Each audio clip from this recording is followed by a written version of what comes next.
This review is on the Deltang radio control kit or equipment. This is the controller. It's the TX22. This can control up to 12 locos with the selector switch here, and you can use it to check the individual engines. This is the throttle. It has a little bit in the middle which it kind of stops at, if you like, so you know that's neutral, but you can use that to control the engine. For live steam engines, there's a forward reverse switch, and this is an inertia control.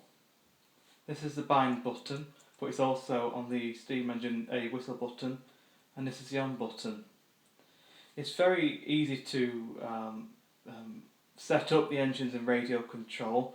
Essentially, the receivers have a built-in electronic speed control, and it essentially has two wires to the battery, one red, one black for the positive and negative, and two brown wires to the motor for the electric battery powered engine. So it's very simple to do.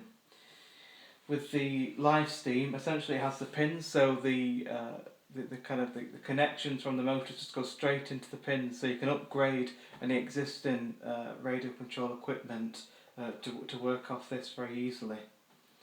To show you the live steam, first of all, I'll switch it on. And I'll switch on the controller, and it lights up red there to say it's on. Now if you look at the throttle first of all on the edge rig, as you can see, it's been controlled off the throttle here. This controls the reversing lever there. This is for the whistle.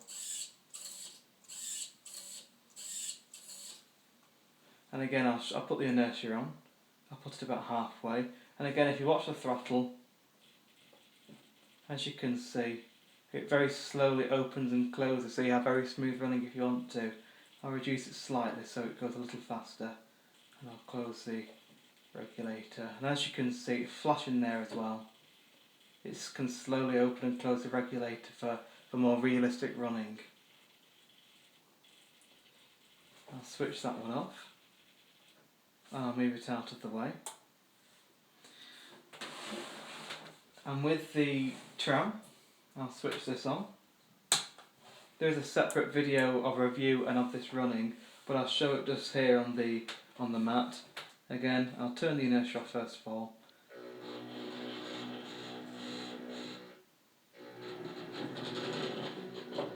And I'll just do the inertia. It's not ideal on the table, but it's very cold outside, so I'll do this in here. I'll just put it on the mat.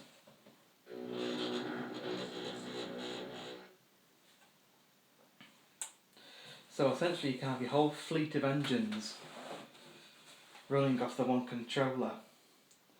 The website is very detailed and has lots of information on there about all the different voltage, the minimum and the maximum that each receiver can have. It's all 2.4 gigahertz, and as I say, it's very economical as well. It's good value for money, and very easy for those that aren't too familiar with radio control to upgrade their engines from manual to radio control, or to upgrade perhaps existing megahertz into gigahertz. Very easy to do as well. Very highly recommended.